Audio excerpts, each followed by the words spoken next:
안녕하세요. 남아주기로 3월 10일이 큐티 가이드입니다. 오늘 함께 보실 말씀은 사도행전 9장 1절에서 9절의 말씀입니다. 사울이 하나님의 부르심을 받는 장면을 본문을 통해서 보게 됩니다. 그가 하나님의 부르심을 받기 전까지 어떤 모습을 가졌고 부르심 가운데 그가 어떻게 새롭게 변화되는지 또 과정은 어떠했는지 함께 오늘 본문의 말씀을 살펴보고 은혜를 나누기 원합니다. 1번입니다. 사울이 대제사장에게 간 이유는 무엇입니까? 1절입니다. 사울이 주의 제자들에 대하여 여전히 위협과 사기가 등등하여 대제사장에게 가서. 자, 우리로 하여금 이와 같은 장면을 보게 되는 그 근거가 8장 3절에 묘사되어 있는데요. 바울의 박해적 활동을 보시면 왜 이렇게 찾아가는지를 우리가 아주 쉽게 발견하게 됩니다. 바울이 예루살렘 자체의 박해 활동의 결과에 만족하지 않고 여전히 더 많은 박해와 계획들이 필요하다는 것을 그가 원했다라는 것을 1절에서 우리가 보게 됩니다. 그는 그리스도인들이 복음 전파의 활동을 멈추지 않는다면 자신도 끝까지 그들을 방해하고 박해할 일에 열심을 다하겠다. 즉 그리스도인들을 다 죽이겠다라는 계획을 가지고 있었음을 본문은 우리에게 보여주고 있습니다. 2번입니다. 다메섹으로 가는 길에서 사울이 경험한 것은 무엇입니까? 3절과 4절입니다. 사울이 길을 가다가 다메섹에 가까이 이르더니 호련히 하늘로부터 빛이 그를 둘러 비추는지라. 땅에 엎드려져 들음에 소리가 있어 이르시되 사울아 사울아 내가 어찌하여 나를 박해하느냐 하시거늘. 사전에 예고도 없이 그는 강렬한 빛에 휩싸여서 그 빛 가운데 말씀하신 소리를 듣게 됩니다.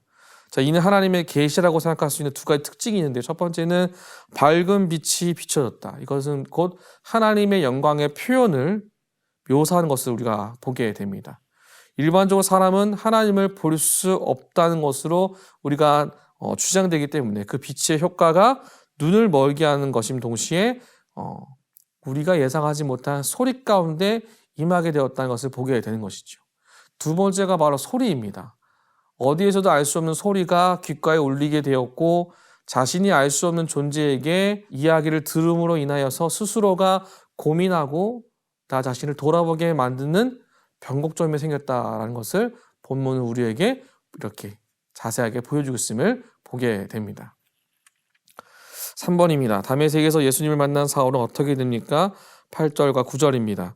사울이 땅에서 일어나 눈은 떴으나 아무것도 보지 못하고 사람의 손에 끌려 다메섹으로 들어가서 사흘 동안 보지 못하고 먹지도 마시지도 아니하니라.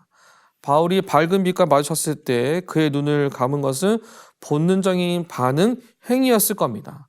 그런데 눈을 떴음에도 불구하고 그는 여전히 앞을 볼 수 없었다는 것이죠. 이는 본질적으로 이상한 것이 아니라 그 상황 속에 그가 처한 하나님의 초자연적인 상황에 빠져 있음을 성경은 우리에게 보여주고 있습니다. 그의 동료들의 인도함을 받아서 그가 다메섹에 도착할 수 있었지만 여전히 그가 보지 못하고 3일 동안 금식함으로 인하여서 자기 자신이 어떠한 상황에 처해 있는지를 집중적으로 바라보고 묵상할 수 있게끔 하나님께서 인도해 가셨다라는 것이죠.